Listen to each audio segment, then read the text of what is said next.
We're going to talk about wells today, those things you draw water from.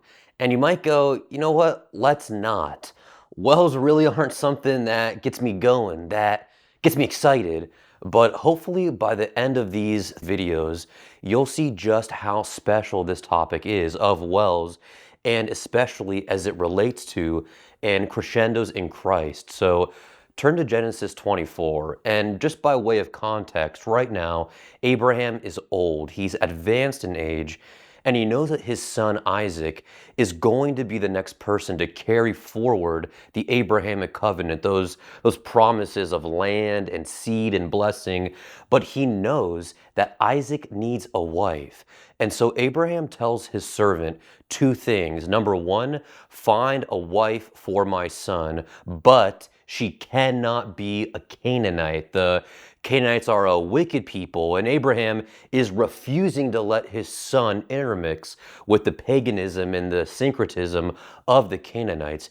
And the second thing that he says is this: don't let my son leave the land. Abraham remembers what happened the last time that he left the land and went down to Egypt back in Genesis 12. It was a disaster. It was the impetus behind all the problems between Sarah and Hagar, all because he was disobedient and all because he lacked conviction. And so Abraham wants to ensure that his son will never repeat his sin. Do not let my son leave the land. And listen to what his servant does in chapter 24, verse 9.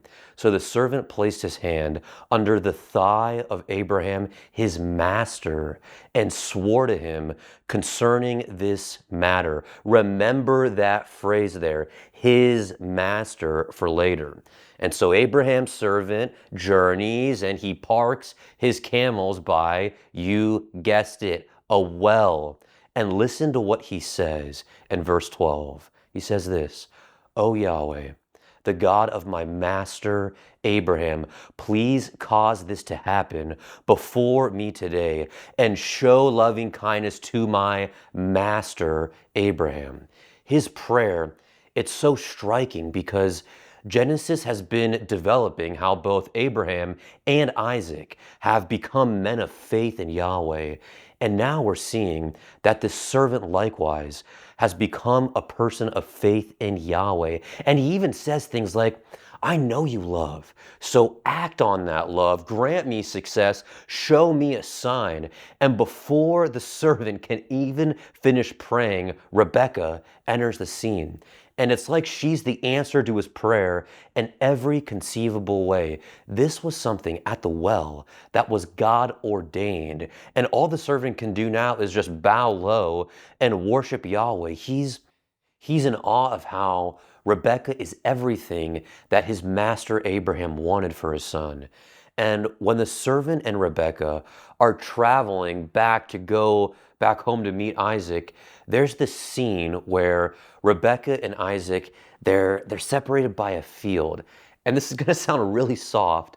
If you've seen the 2005 Pride and Prejudice movie, there's a scene where Elizabeth and Mr. Darcy are separated by that field. And it's like the sun is starting to rise, and every step that Mr. Darcy takes, it's like building the music, and he walks over to her and he has that one incredible line of, you've bewitched me, body and soul. And all the romance that's there is all the romance that's here in this text. Because in the same way, off in the distance, Rebecca sees Isaac for the first time. And she says to the servant in verse 65, who is that man walking in the field to meet us? And the servant says this, he is my master. And that's striking because before the master was who? Abraham. But now the servant says it's Isaac. And in this moment, when Rebecca and Isaac both see each other for the first time, the servant understands this. The baton has been passed from Abraham to Isaac. There's been a changing of the guard now. This moment solidifies that the legacy of the Abrahamic covenant, that the Abrahamic covenant and all that it contains has now been transferred to Isaac. And it all began with a well. And we'll continue to trace this theme of wells next time. Bye.